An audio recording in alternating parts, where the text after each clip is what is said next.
Oi, pessoal, bom dia, tudo bem?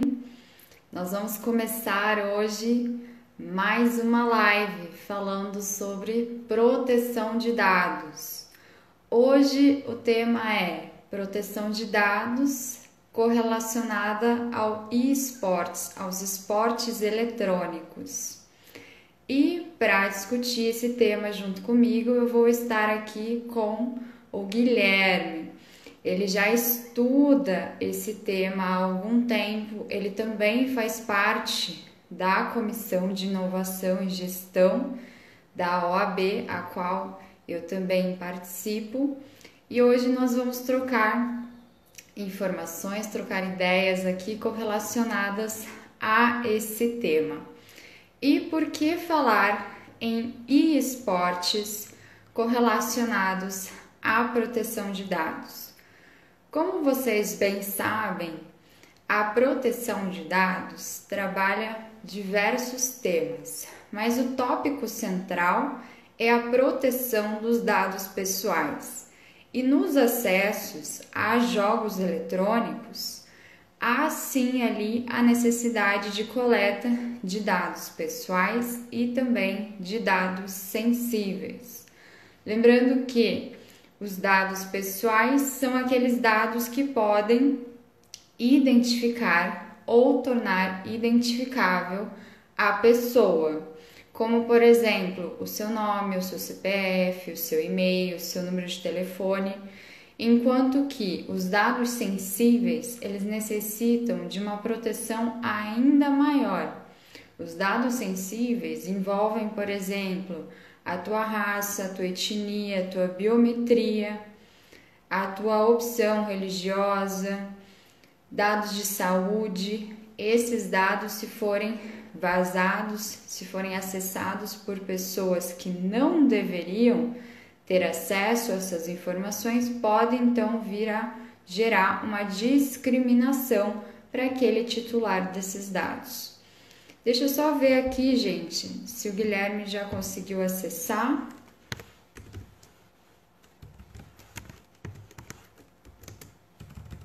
Espera aí. Vamos ver aqui. Tô só esperando o professor Guilherme entrar para a gente começar. Aqui, ó, o Guilherme entrou. Deixa eu chamar ele para dividir aqui a tela junto comigo. Vamos dar discussão deste tema. Peraí, estamos conectando. Oi, pessoal, Oi, tudo bem? Tudo certo? bom dia. Bom dia para todos que estão nos acompanhando aí. É um prazer falar sobre proteção de dados e esportes, que é um assunto que eu tanto gosto, e que você deu essa oportunidade para a gente estar discutindo aqui nessa manhã um pouco. Obrigada a você por aceitar esse convite. Eu estava fazendo uma introdução aqui para o pessoal com relação ao tema, mas antes da gente começar a discutir e destrinchar tantos assuntos correlacionados à proteção de dados e o esportes, eu gostaria que você se apresentasse para a gente, trouxesse aqui para o nosso público algumas informações sobre a tua carreira. Então, pessoal, meu nome é Guilherme Oshima, eu sou advogado, participo da Comissão de Inovação e Gestão da OAB, aqui do Paraná. Participo também como professor na pós-graduação de Compliance e Direito 4.0 da Unisociesc, além das pesquisas voltadas para Direito e Tecnologia. Então, o mais importante de tudo é que eu também sou um viciado em esportes eletrônicos, em games, então é um assunto que a gente vai discutir bastante nessa live. Ah, legal. Eu tinha até comentado com o pessoal que a gente faz parte da comissão e isso também ajuda, porque a gente tem uma troca de informações grandes, né? A comissão, ela tem vários grupos de estudos subdivididos, vários tópicos, e isso permite então essa integração, que a gente tenha acesso a tantos conteúdos diferentes envolvendo aí a proteção de dados. E eu acho que para começar, a primeira pergunta que eu tenho, e eu acredito que o público em geral, quando ouve esse termo tão diferente, esportes, é o que é esse esportes e por que esse termo tão diferenciado? Do que se trata? Então, o esportes, por que ele se popularizou? A gente tem dois fatores principais. Primeiro, a questão dos games, Ou seja, são atualmente, segundo a Microsoft, são mais de 2 bilhões de jogadores. Ou seja, são pessoas que jogam no seu celular, são pessoas que acompanham o cenário competitivo e, acumulado com isso, tem o fator de que a indústria dos games em si produz, a previsão de faturamento é de 159 bilhões de dólares. Então, é uma indústria que está em evidência e em constante expansão. E dentro desse cenário, temos o crescimento do cenário competitivo, que é a questão da própria competição envolvendo modalidades como Counter-Strike, League of Legends, todos esses games que antes eram voltados para entretenimento se tornaram um cenário competitivo. E dentro desse cenário, somente no primeiro semestre de 2020, foram mais de 30 milhões de dólares distribuídos em premiações para essas competições. Então, a gente tem a profissionalização dos games, dos esportes eletrônicos, e também a transformação dos games em uma modalidade free-to-play. O que acontecia antigamente? Vocês lembram de pegar lá o Super Nintendo, o PlayStation 2, e comprar um CDzinho para jogar. Isso restringia o acesso das pessoas aos games. E o que acontece hoje em dia? Hoje em dia você tem, por ter computador, por ter celular, tudo à sua disposição, você tem uma modalidade em que o jogo é gratuito, assim as pessoas têm maior acessibilidade a esses tipos de jogos e o faturamento é proveniente das questões envolvendo os serviços disponibilizados dentro da plataforma, ou seja, a pessoa pode comprar para aprimorar e personalizar o seu personagem, por exemplo, eu quero uma roupa diferente para o meu personagem, eu quero uma arma diferente. Então as pessoas compram esse tipo de acessório, de bens digitais que tem um valor real, estipulado em dólar, estipulado em real, e isso gera um faturamento, está em constante atualização. Então, todos esses fatores contribuem para a evidência desse esporte eletrônico.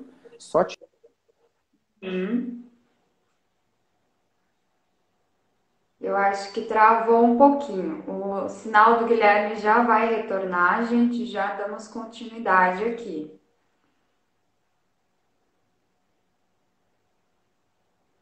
Mas o Guilherme ele estava falando sobre essa modalidade do free to play, que traz então essa perspectiva de que você não precisa adquirir,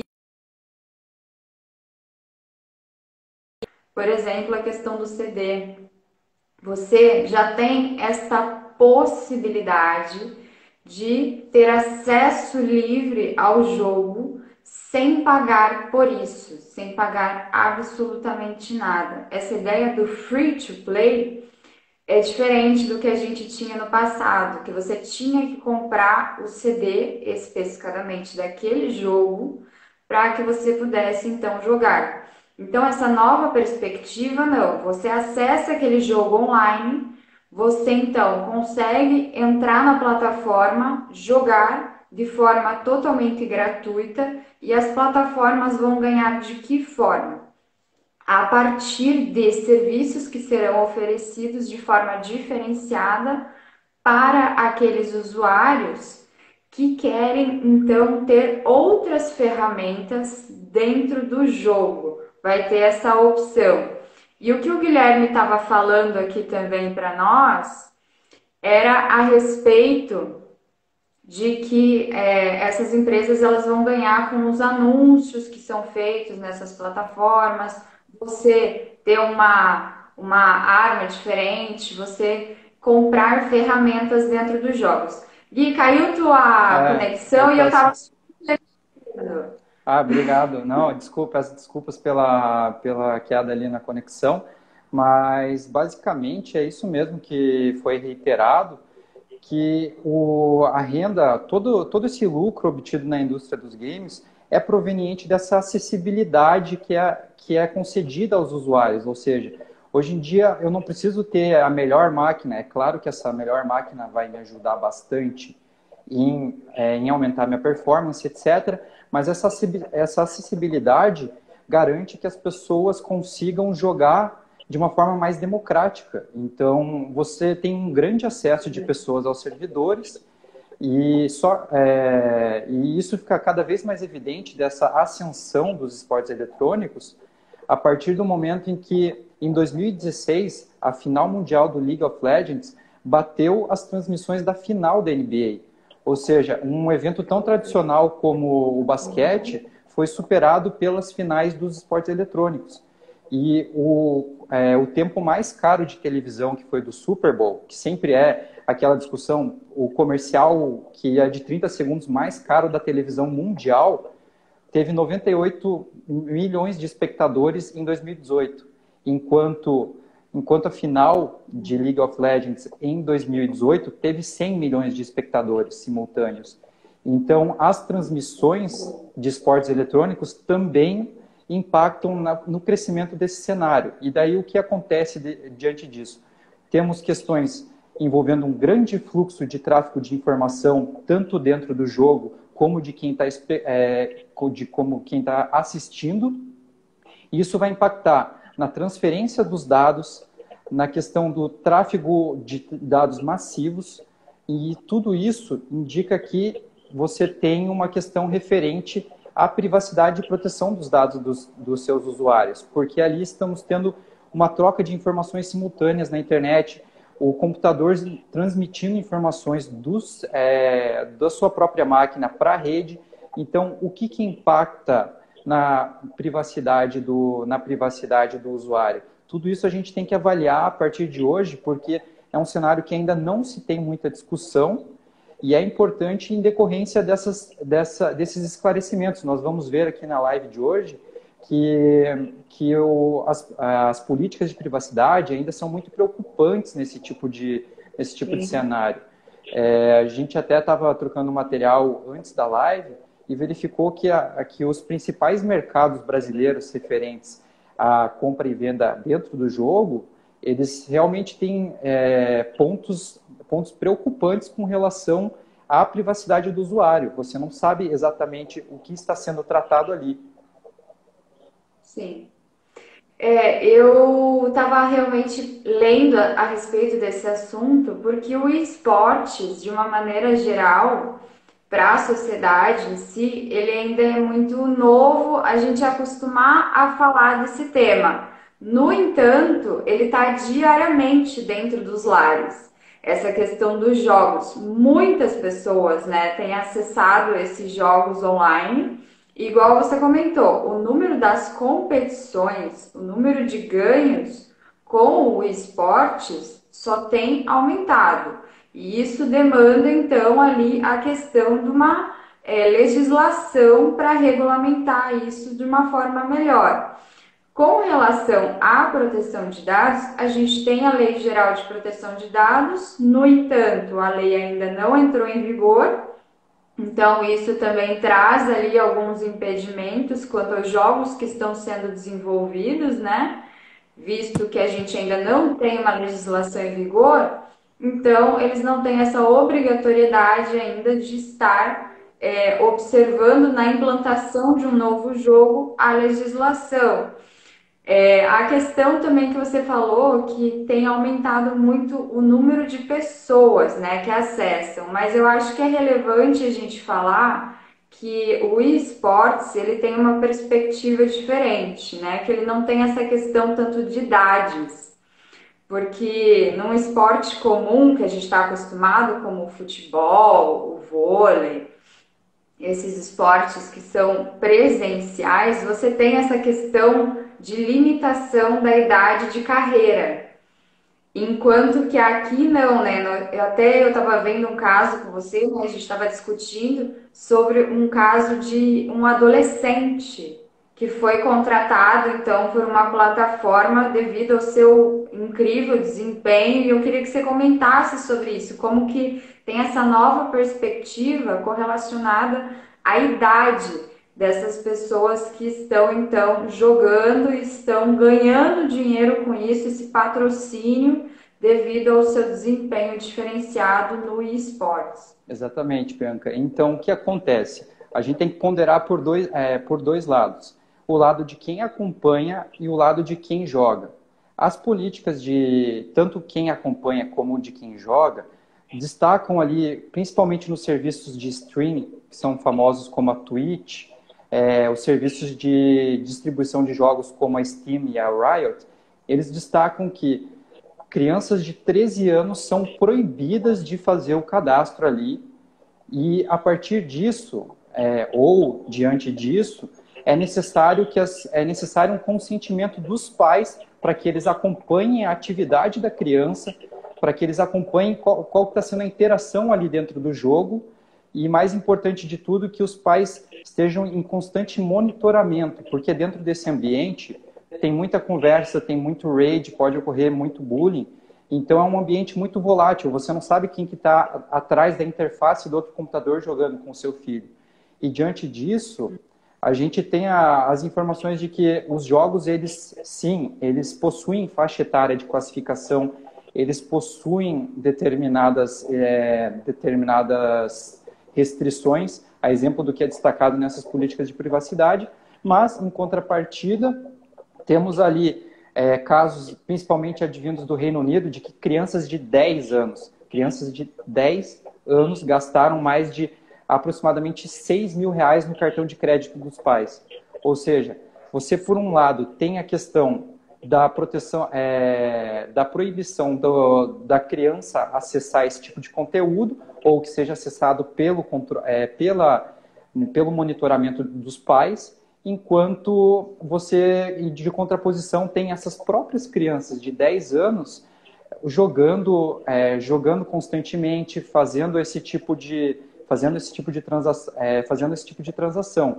Então, nesse ponto, a gente consegue verificar a vulnerabilidade e hipossuficiência do usuário na internet, a ponto de que não basta somente a minha política de privacidade estipular que o jogo ali ele é de uma faixa etária de 13 anos, enquanto a gente tem várias crianças, pais consentindo e dando os consoles ali para as crianças jogarem sem ter um efetivo controle do que está acontecendo ali dentro da transação e são surpreendidos diante dessas aquisições extrapolantes no valor de R$ 6.000. Só que não é só a questão da compra que a gente deve se preocupar. Dentro do jogo, a gente tem um grande e massivo tratamento de dados. As empresas fazem esses tratamentos de dados para identificar o perfil do usuário, o que está sendo utilizado ali para lançar novos produtos. Então, ali você tem um tratamento de dados da criança e do adolescente. E justamente para criar novos produtos e fornecer para eles. Por isso que essa indústria é tão cíclica e gera tanto lucro para a produção de novos games. O que a Lei Geral de Proteção de Dados tem com relação a esse tipo de estipulação? A lei determina que é uma responsabilidade dos pais, em seu artigo 14, parágrafo 1º, de dar consentimento em destaque e específico para esse tipo de atividade envolvendo o tratamento de dados de crianças. É importante destacar que esse artigo destaca que o pai tem que dar consentimento somente para o tratamento de dados de crianças, não adolescentes, tendo em vista que o artigo 14 refere-se ao tratamento de dados de crianças e adolescentes. Mas, nesse caso, é exigido somente o consentimento específico em destaque para os tratamentos de dados para crianças menores de 13 anos. Para crianças até 12 anos, no caso, né? A partir dos 13 anos são consentimentos ordinários, ou seja, a criança que acessou ali pode dar o seu devido consentimento e cabe, então, para a empresa garantir que o consentimento foi efetivamente dado pelos pais por das melhores práticas de tecnologia, conforme estipula o artigo 14, parágrafo 5º. Eu vi ali a pergunta do Wills França acerca de como garantir que essas crianças não consigam acessar esses jogos. Eu creio que não seja o caso de não ter essa acessibilidade, mas sim a questão envolvendo o monitoramento dos pais referentes a essas atividades. Porque nós estipulamos tanto, ainda mais com respaldo no Código de Defesa do Consumidor, a responsabilidade objetiva do fornecedor, a responsabilidade de que o fornecedor tem que garantir as melhores práticas.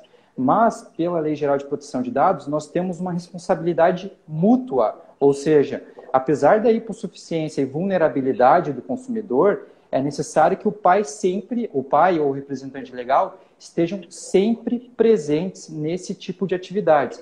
Não vise obstacularizar uma atividade da criança. É claro, determinados jogos de faixas etárias elevadas, que envolvam tiro, essas coisas, talvez não seja um caso mesmo de envolver crianças e respeitar a faixa etária. Mas, no entanto, jogos como futebol, que foi o caso das crianças que gastaram mais de R$ 6.000 no cartão de crédito do pai para comprar itens dentro do jogo, esses sim merecem um determinado... Eu acho que tem um problema de áudio. Tá normal agora? Deixa eu ver, tinha baixado, ele tá bem baixinho. Se você puder aumentar o áudio, eu acho que deu algum problema. Agora ficou melhor? Tá. Então, continuando, não é o caso, então, dos pais proibirem esse tipo de conduta, e sim fazerem esse acompanhamento realmente efetivo e ostensivo na proteção de dados da criança e do adolescente. Nós temos essas responsabilidades observadas pelas crianças e adolescentes, que devem ser observadas e garantidas pelas empresas, mas isso não obstaculariza o fato de que temos uma responsabilidade também dos pais e de seus representantes legais. Então, essa responsabilidade mútua deve ser observada. Não temos que jogar toda a garantia em cima da política de privacidade da criança e do adolescente. O pessoal estava falando aqui, estava confirmando o áudio, acho que é o meu, tá com eco aqui, porque tinham tentado me ligar aqui, eu cancelei a ligação, acho que isso que deu problema aqui. Mas, conforme você estava falando, Gui, realmente a questão do artigo 14 da Lei Geral de Proteção de Dados, ela é muito emblemática. Por quê? Igual você comentou, nós temos várias questões ali a serem discutidas, que as pessoas têm dúvidas, como você trouxe. A questão de o pai dar autorização, né, o pai ou a mãe, ou o responsável legal dar essa autorização e ter esse cuidado com o que a criança está acessando, diz respeito apenas à criança. O adolescente, ele tem um tratamento diferenciado. Claro que os pais têm que também estar fiscalizando, né? Como uma questão ali de responsabilidade mesmo, de saber o que os seus filhos estão acessando. Mas a lei traz essa questão do consentimento específico, essa necessidade no caso das crianças. E como você, plataforma, ter essa certeza de que isso de fato foi coletado, é o responsável, é o pai ou responsável legal que está, então, fornecendo isso, eu acredito que as plataformas estão encontrando cada vez mais meios para isso, né? Meios até interativos, utilizando aí a questão até também de explicação dos seus termos de uso e políticas de privacidade, por outras formas, como por exemplo, até através de vídeos, né? Não apenas questões escritas, cláusulas contratuais, observando mesmo que o artigo 14 traz, que para você que está oferecendo um serviço para a criança e para o adolescente, você tem que também observar a questão do desenvolvimento dele, que é diferente do adulto. Então, você pode estar optando aí por estar utilizando meios visuais para isso. E quanto a você pegar o consentimento do pai ou responsável, eu acredito que tem várias formas, né? Tem plataformas que pedem para que os pais ou responsáveis eles preencham determinadas informações.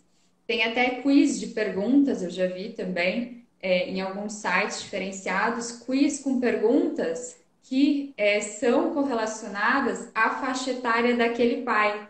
Que uma criança provavelmente não vai saber responder perguntas simples sobre programas de entretenimento que provavelmente são daquela época daquele adulto. Então, isso você já consegue fazer ali uma seleção e saber se quem está preenchendo é de fato uma criança ou adolescente ou se é o responsável. Exatamente. Mas tem possibilidades. E aqui, igual você falou também, que eu acho que é muito preocupante, e isso daqui é um questionamento grande dos pais, como que eu vou ter controle sobre tudo que a criança, o adolescente, ele acessa, sendo que a maioria dos casos que eu vi na internet que houve essa questão da criança ou adolescente utilizar de forma indevida o cartão, é porque em um momento foi concedido isso pelos pais e ficou gravado o dado no celular. Então, não precisou mais pedir todos os dados, bastou só a criança olhar no cartão aquele código de verificação e essa foi a única informação que a criança ou adolescente precisou então conceder. E como não tem ainda aquela questão de ensino básico, como aquele conhecimento de, olha, isso pode prejudicar os meus pais financeiramente, não tem, né, essa base. Então acaba ocorrendo a gente ver esses casos, como eu vi um ali, que foram 15 mil reais em Exatamente. um mês. A gente vai acabar É vendo, absurdo. a gente vai acabar vendo mais para frente nessa live aqui o caso que às vezes esse controle e disponibilização, abertura e confusão do que é referente à pessoa capaz e referente à criança e adolescente impacta no próprio crescimento e na distinção do que é privado e público para a criança. A gente vai ver o caso do fenômeno do Counter-Strike, que a doutora comentou mais cedo, do João Snowzinho Vinícius, que os pais eles exercem esse tipo de controle e quais vão ser as atividades que possam vir a ser consideradas prejudiciais para o crescimento dessa criança, porque ela está sendo exposta ali na internet com o consentimento dos pais. Então, isso é um assunto a ser discutido ainda nesse ponto da live, só que ainda envolvendo a questão das compras online, a gente tem que verificar que das compras in-game que nós comentamos, que são as compras dentro dos jogos, para aprimorar o meu personagem, para que ele tenha uma skin diferenciada, um desenho diferente, um grafite ali dentro do jogo, tudo isso leva à personalização dele, à identificação do seu usuário. Então, isso envolve disponibilização de cartão de crédito, CPF, endereço por conta do endereçamento das contas, etc. Então, tudo isso envolve uma compartilhamento de dados dentro do ambiente virtual. E o que acontece? Geralmente, essas aquisições são realizadas no mercado da comunidade. Esse mercado é um mercado oficial, a exemplo do que a Steam possui ali dentro da comunidade, de que eu posso ali comprar, por exemplo, do Counter-Strike, eu posso comprar uma faca diferente e uma skin, que é chamada literalmente a pele do personagem, de uma forma customizada, e esses bens digitais, eles podem valer até 5 mil reais. Ou seja, temos bens digitais de grandes valores que ainda não entraram nessa discussão do direito acerca do que é considerado uma skin, o que é considerado esse tipo de material. E para as pessoas adquirirem esses tipos de serviços e produtos de uma forma mais barata, eles vão para mercados paralelos. E aqui no Brasil, a gente tem uma questão envolvendo esses mercados paralelos em que eu posso comprar abaixo do preço de mercado. Então, ao invés de negociar no mercado oficial da comunidade, eu vou lá, entro num site, disponibilizo meus dados no site e ali eu faço uma transação, seja por meio de Bitcoin, seja por meio de cartão de crédito, pagamento de boleto. E aí é importante a gente verificar as informações referentes à política de privacidade desses dados, porque ali eu estou adquirindo determinados bens por um valor abaixo do valor de mercado, só que pode entrar em conta e risco os meus valores, os meus dados pessoais. Ou seja, eu me cadastro ali nos sites para adquirir um bem, uma skin que eu tanto quero e consigo fazer a transação. Mas a que custo? Foi um custo menor, mas eu estou disponibilizando meus dados para quem? Então, nisso, eu e a doutora Bianca fizemos uma pesquisa acerca das políticas de privacidade e descobrimos que em algumas lojas aqui do Brasil, como por exemplo a Nesha Store, ela não tem uma política de privacidade convincente e, além disso, ela é totalmente branda, ela não respeita os requisitos do artigo 7º e seguintes da Lei Geral de Proteção de Dados, a ponto de deixar totalmente em aberto quais são os dados a serem tratados ali, como que é feito o tratamento de dados.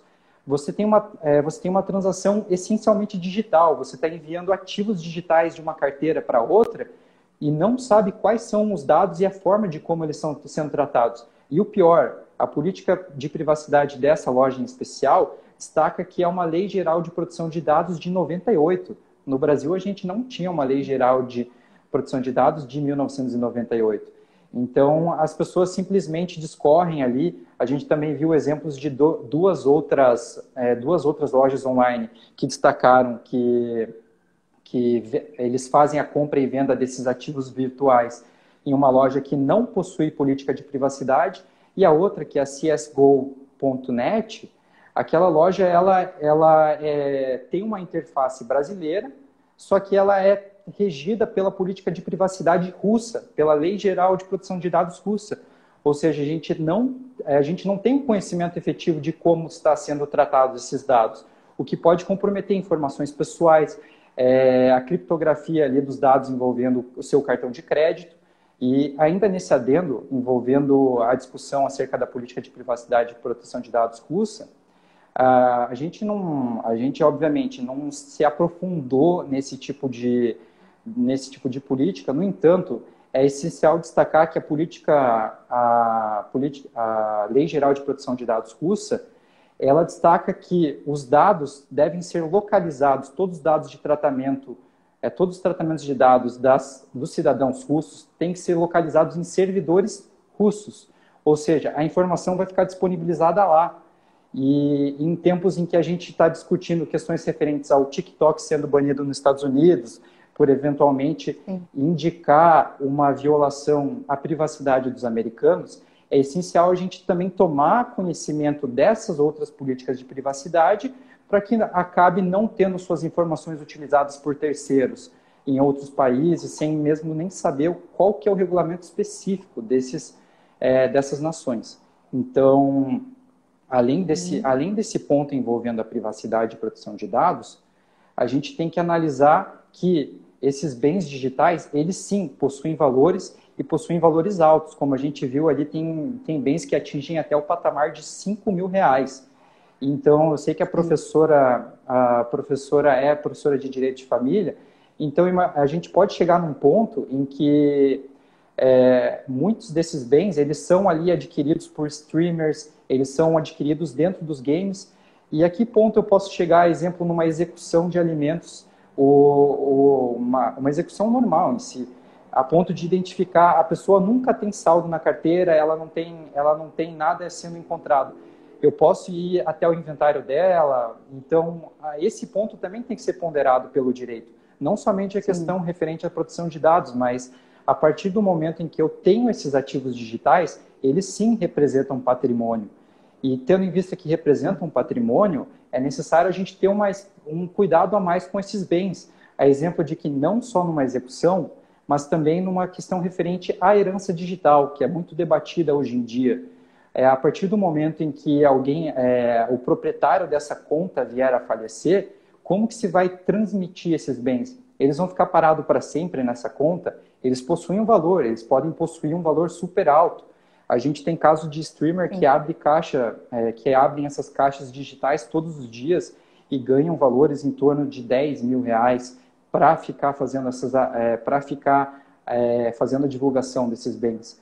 Então, a partir do momento em que você tem tantos valores em discussão e eles não possuem esse valor material, mas sim digital, também tem que ter essa apreciação pelo direito. Sim, eu concordo com o que você falou.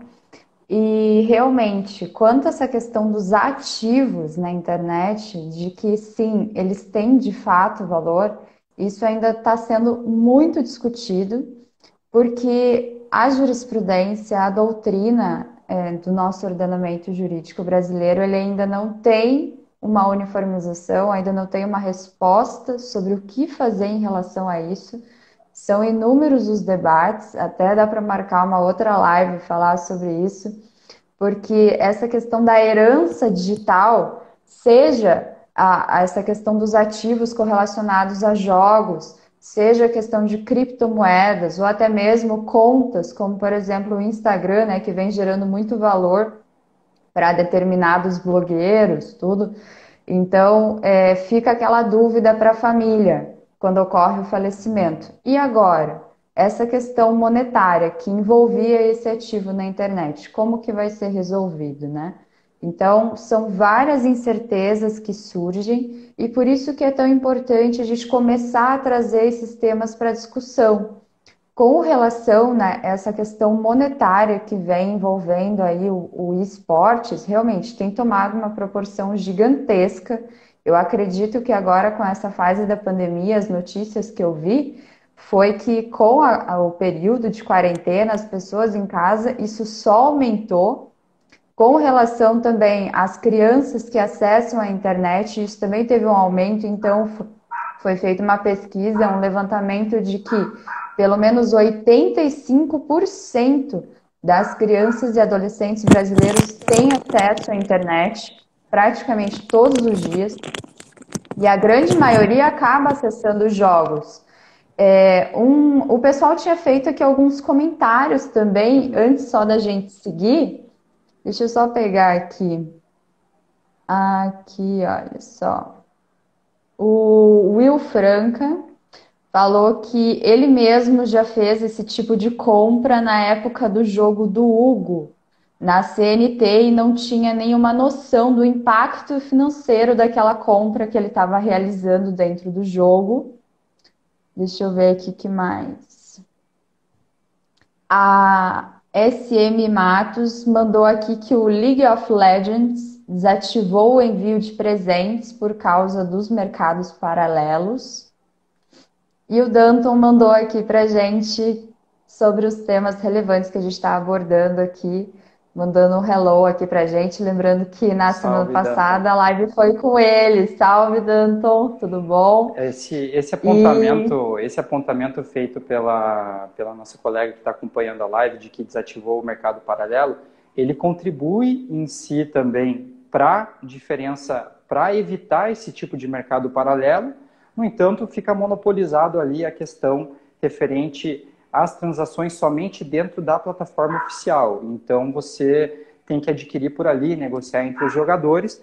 Só que, por um outro lado, a gente vê também plataformas como, por exemplo, a D-Market e a BitSkins, elas aceitam os pagamentos em criptoativos, elas aceitam pagamento em cartão de crédito, e ali você tem uma política de privacidade que descreve quais são os dados a serem tratados, as hipóteses a serem tratadas e também a duração desse tipo de tratamento. Então, você tem que fazer uma pesquisa de mercado para saber onde você pode fazer a transação desses bens digitais. É bem importante porque, uma vez que esse bem sumir, a empresa não pode, no caso, a controladora ali da sua conta, ela não pode simplesmente fazer a devolução do bem do ativo para você, uma vez que você está fazendo essa transação em mercado paralelo. uhum. Chegaram mais alguns comentários, vou ler aqui para você comentar. Uma discussão que já existe no exterior e não chegou por aqui é justamente em relação a essa loteria virtual, que são essas caixas, lot box. Esse tipo de microtransação é basicamente colocar uma criança para se viciar em apostas. Em países da Europa é proibido, mas por aqui corre solto. É o conteúdo da Giovana, aqui o comentário dela. O Giovanni, eu acho, ele basicamente as toolboxes, Elas são caixas que são concedidas. Você está lá jogando, mais uma vez, um exemplo de Counter-Strike. Você está jogando e ao final da partida, você às vezes é recompensado com essas caixas. O que acontece dentro dessas caixas? Você tem que comprar uma chave, geralmente é em torno de R$ 12, e ali dentro ele vai sortear um prêmio para você no valor de 30 centavos ou num valor de um item super raro, que pode chegar àqueles valores lá de 1.000 e poucos reais.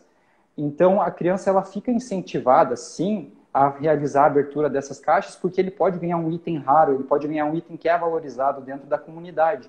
E isso também não tem uma regulação específica.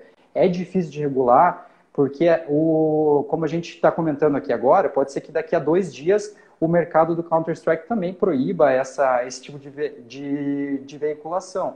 Eu acho improvável um pouco, mas o que tem que ficar destacado é que esse mercado é muito cíclico.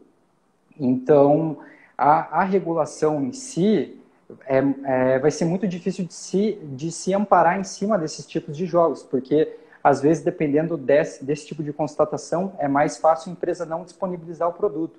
Então, realmente, a gente tem um limbo jurídico com relação a esse tipo de disponibilização de material e também a questão referente mais pelo lado da proteção de dados. Imagina a empresa, todas as empresas ali pelo seu legítimo interesse, fazem um tratamento de dados para aprimorar os produtos a serem oferecidos no jogo. Então a empresa vai lá e verifica, tantas pessoas estão abrindo essas caixas, elas estão ganhando prêmios, então vamos fornecer mais. Então é necessário também que a gente fique de olho em quais dados estão sendo tratados dentro dos games, porque é uma quantidade massiva de dados. E sendo uma quantidade massiva de dados, pelo artigo 35 da GDPR, a gente tem que ter a questão de que deve ser feito um relatório de impacto à proteção de dados, tendo em vista que tem um tratamento massivo, porque uma vez que esses dados possam vazar, são informações pessoais, não são somente informações de negócio, são informações pessoais de clientes que podem ser direcionadas para propagandas e tudo mais. Então, a pessoa que está jogando, ela tem que estar atenta à política de privacidade dos jogos e das plataformas. Isso é bem importante para que não ocorra, para que não seja vislumbrada a questão da própria venda dos dados para fornecimento de produtos e tudo mais.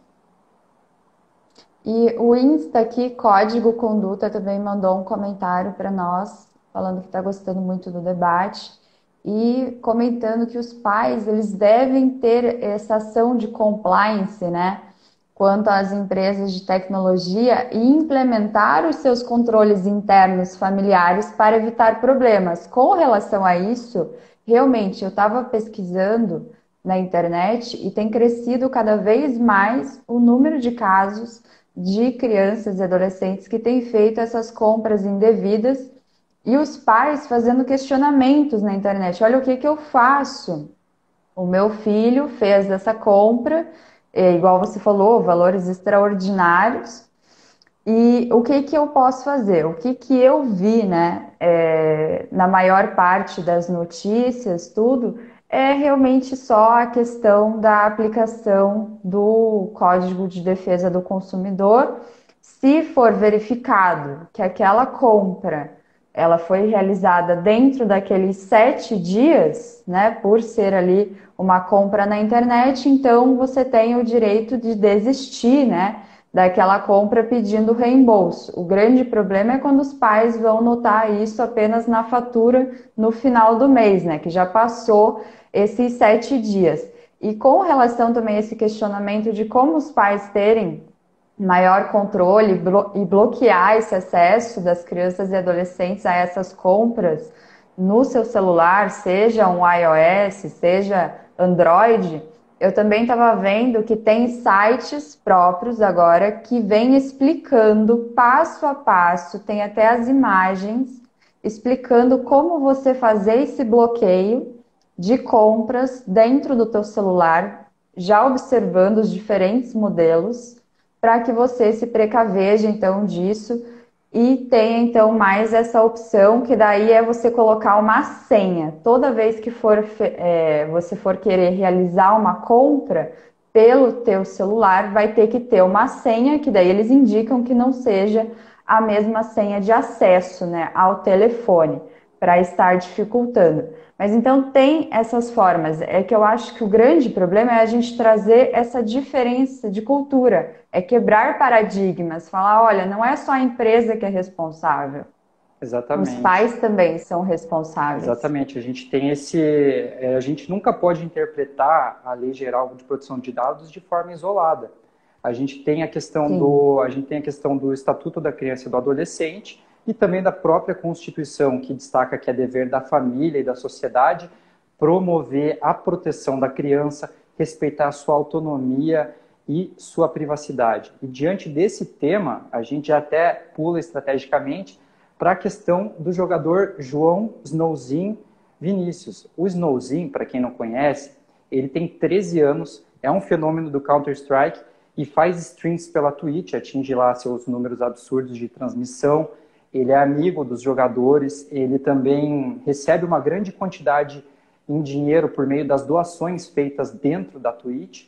A Twitch, para quem não conhece, é um serviço de streaming em que a pessoa se conecta e transmite ela jogando ao vivo, ela conversando, ela fazendo alguma coisa ali ao vivo para interagir com quem está fazendo com quem está acompanhando ela. A exemplo de uma live, mas o nome adequado ali é streaming. Então, o Snowzinho, ele ficou famoso pelo streaming de CSGO. Acontece que o caso do Snowzinho, ele ficou famoso fazendo streaming porque ele tinha 13 anos e tinha uma habilidade fenomenal no Counter-Strike. E diante dessa habilidade, você tem a questão de que os pais concordaram, os pais deram consentimento para que ele ficasse ali jogando, e isso traz questões não somente referente à Lei Geral de Proteção de Dados, mas à privacidade da criança e do adolescente. sim. A partir desse momento em que você não tem só o pai, você não tem só a criança disponibilizando sua rotina, disponibilizando suas gameplays, você tem o consentimento dos pais para que aquilo se torne uma fonte de renda paralela, adicional, e também a confusão daquilo que pode ser, do que a criança pode vir a entender do que é público e do que é privado. E um caso bem emblemático é o caso da Gwyneth Paltrow, aquela atriz que fez a Pepper Potts do Homem de Ferro, que postou a sua foto Sim. com, ela postou a sua foto com a sua filha na internet, e a filha comentou no post: mãe, já conversamos sobre essa questão da minha privacidade, você deveria excluir essa imagem do Instagram. E a mãe deixou a foto ali. Então você também tem que respeitar a privacidade e o conhecimento e a autodeterminação da criança. Sim. A partir desse momento em que o Snowzinho ele está ali streamando e tem o consentimento dos pais, isso pode vir a ser caracterizado como o que é conhecido como sharenting, que vem das palavras share, compartilhar, e parenting, que é a parentalidade. A partir do momento em que os pais compartilham o exercício da parentalidade, isso pode vir a prejudicar a criança no futuro, a expor a privacidade da criança, que eventualmente ela não tem esse desejo. Estava lendo uma reportagem ali da BBC que uma entre cada 4 crianças se sente sim constrangida com relação à violação da sua privacidade e proteção de dados. Então é importante, ainda mais no caso do Snowzinho, que é jogador de CSGO e streamer, os pais terem essa noção de que isso não vire um abuso em si. A gente tem os casos da Maísa, o caso da Melody, em que houve uma grande exposição da criança e do adolescente, em Sim. que tem que ser respeitada a sua privacidade em determinados momentos. Você tem uma divulgação tão grande da imagem dessa criança que no futuro ela possa vir a confundir e não saber exatamente o que deve ser realmente restrito a público, o que deve ser restrito a privado, sem contar as questões envolvendo a sexualização da imagem da criança, que é lastimável, né? Mas você superexpor crianças e adolescentes pode gerar também essa questão de veicular as imagens dela ilegalmente, exemplo do que aconteceu com a Melody, ou seja, você tem ali uma criança de 13, 14 anos com comentários obscenos em suas fotos e tudo mais. E isso vem a prejudicar a imagem da criança. Então, isso tem que ser muito bem observado ao longo da proteção e privacidade da criança e do adolescente. Também cabe destacar que, nesse caso, em especial do Snowzinho, você tem essa questão referente o próprio envolvimento dele e tomada de decisões acerca da streaming. Se você perguntar para ele, mas você gosta? Realmente ele gosta, ele está ali exercendo o seu ofício, que é jogar Counter-Strike, que antes era entretenimento e agora virou uma profissionalização do entretenimento dele, mas isso pode gerar quebra de expectativas no futuro, caso não venha acontecer e tudo mais. Então, esse cuidado com relação à privacidade da criança tem que ser tomado em consideração junto com o Estatuto da Criança e do Adolescente e da Constituição Federal. Sim, e com relação a isso, né, a nossa Lei Geral de Proteção de Dados, ela acaba enfatizando, logo ali no caput do artigo 14, estando de acordo, então, com o conteúdo previsto no ECA, né? Sim. Que é você observar esse desenvolvimento integral da criança e do adolescente. Porque, igual você comentou no início da live, o intuito não é que o controlador, aquela plataforma do jogo, ele vede o acesso daquela criança. Não é isso. É, na realidade, trazer a questão de consciência e de controle sobre o que está ocorrendo e gerar, então, essa questão de proteção, visto que se trata, então, de uma pessoa que está em desenvolvimento ainda.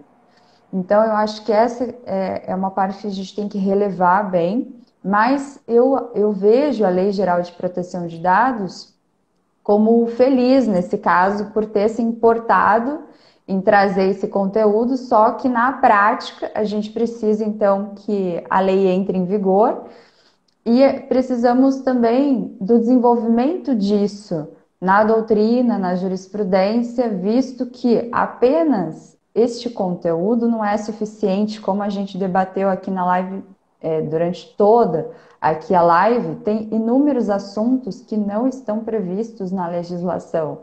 E mesmo assim ocorrem no dia a dia e a gente precisa trazer respostas, precisa então trazer um retorno para a sociedade em como resolver isso. Até a Amanda colocou aqui, né, que o TikTok é um dos grandes exemplos de exposição das crianças de forma indevida. E como você também tinha comentado, com relação às políticas de privacidade, as empresas têm políticas de privacidade, só que não adianta nada a gente colocar toda a culpa nas empresas. As empresas realmente elas têm que buscar se adequar às leis de proteção de dados, não só a do Brasil, né? Porque geralmente eles não vão ofertar um serviço apenas para aquele país. Mas se adequarem às leis de proteção de dados, só que nós também, como cidadãos, devemos ali desenvolver esse costume, essa cultura de sim, nos acostumarmos a ler, a conhecer de fato as cláusulas daqueles termos, o que vai ser feito com os meus dados, aonde vai ser armazenado, com quem vai ser compartilhado, aquela empresa, aquele aplicativo que eu estou acessando, eu estou permitindo que ele compartilhe os meus dados e ganhe dinheiro com isso? Aonde vai parar? Por quanto tempo eles vão ter acesso aos meus dados? Então, acho que envolve diversas situações que dá até para a gente marcar uma outra live, porque a gente está chegando no final da nossa aqui. Exatamente. Mas eu queria que você trouxesse assim os comentários finais, Gui, o que você quer trazer sobre essa questão realmente do eSports e a proteção de dados, o que você quer fechar. E com certeza vamos marcar uma nova live, porque é muito assunto. E eu acredito que para a próxima, trabalhar esse tema aí com relação ao que fazer em relação aos ativos. Essa monetarização dos ativos na internet com relação aos casos de herança digital. Conforme a gente debateu desde o começo da live, muito das discussões envolvem a questão referente ao tratamento de dados da criança e do adolescente, porque são grande parte dos jogadores que estão ali, e também a questão referente a esses bens digitais. Mas com relação ao esportes, e agora a gente chega à questão controvertida, que gerou muita discussão nesse tempo de quarentena, é a questão envolvendo a competição propriamente dita. Hoje, durante a quarentena, a gente teve a competição CS Summit. O que acontece? Essa competição é um qualificatório para o que a gente pode explicar como Mundial de Counter-Strike. E uma equipe brasileira estava lá competindo para garantir a sua vaga, que é a MIBR, Made in Brazil, e jogou contra a Caos. A Caos é uma equipe norte-americana. E o que acontece? Por conta da quarentena, todas as competições estão sendo realizadas online. E daí vocês me perguntam, mas o esporte eletrônico, ele não é realizado online? Não, a gente tem a distinção entre os campeonatos em LAN. Vocês vão lembrar que tem quem já é mais um pouco antigo vai lembrar das LAN houses, em que as pessoas se encontravam lá na LAN house para jogar entre elas, e os campeonatos propriamente ditos online. Esses campeonatos online eu estou lá ou da minha casa jogando, eu me encontro com o pessoal na minha casa para jogar contra outras pessoas que estão conectadas em diversos servidores. Então, por conta da pandemia, não temos campeonatos mais em LAN house, a gente só tem campeonatos online. E diante disso, você não tem uma verificação acerca do que as máquinas ali conectadas no servidor estão utilizando, se estão se utilizando de cheats. O que são cheats? São artifícios tecnológicos que podem melhorar a capacidade, é como se fosse, entre aspas, um doping do eSport. Ali você tem um auxílio de mira, você pode ver através da parede, o que facilita uma equipe a ganhar determinado campeonato. Então,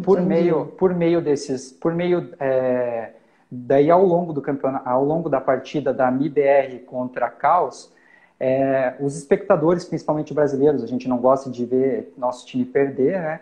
Mas eles ficaram revoltados porque tinham jogadas muito evidentes que davam pistas de que a equipe norte-americana estava se utilizando de cheats. E por ser online, por esse campeonato ser online, você não consegue fazer uma verificação ostensiva dos equipamentos. E daí me perguntam, Guilherme, mas a Caos cheatou ou não cheatou? A Caos trapaceou ou não trapaceou? Essa resposta, ninguém pode dar essa resposta porque não tem essa verificação ostensiva. Mas, verificando a questão do regulamento da competição, eu descobri que a competição foi sediada em um servidor da ESEA. A ESEA são servidores em que as pessoas se conectam para que possam fazer uma partida. Então, a MIBR conectou no servidor da ESEA e a Caos conectou no servidor da ESEA. E dando uma analisada ali no servidor da ESEA, o que tem que ficar claro para todo mundo que está acompanhando a nossa live e que tem interesse em proteção de dados, é que esses servidores, eles também têm que destacar a questão do tratamento de dados, porque ao conectar nesse servidor, você tem que instalar determinadas aplicações, softwares, que vão vasculhar o seu computador e fazer uma varredura, tanto com relação ao hardware, com relação às suas configurações, arquivos. Você tem uma verificação de todos, uma varredura literalmente de todo o seu computador para verificar se você está utilizando algum cheat ou não. Então, diante disso, a empresa que disponibiliza o servidor, ela faz um tratamento massivo de dados da sua máquina e, para isso, deve respeitar a política de privacidade de dados. A ESEA, ela se pauta no California Privacy Act, lá dos Estados Unidos, né? na verdade, do estado da Califórnia. Sim. Mas aqui dentro do Brasil, a gente tem a situação da Gamers Club, que também é um servidor para você jogar aqui na comunidade brasileira, em que eles disponibilizam um anti-cheat para você baixar para jogar livre de trapaças. Então, a partir do momento em que você conecta nesse anti-cheat, você tem o aplicativo ali, a plataforma faz uma varredura no seu computador, então a empresa tem que deixar claro para os seus usuários quais são os dados sendo tratados. Oi? Gui, Eu vou ter que encerrar para poder salvar a nossa live, que Aham. o Instagram vai encerrar automaticamente em 10 segundos. Daí, para a Ah, gente tudo conseguir bem. salvar, vou ter que encerrar. Mas muito Tranquilo. obrigada.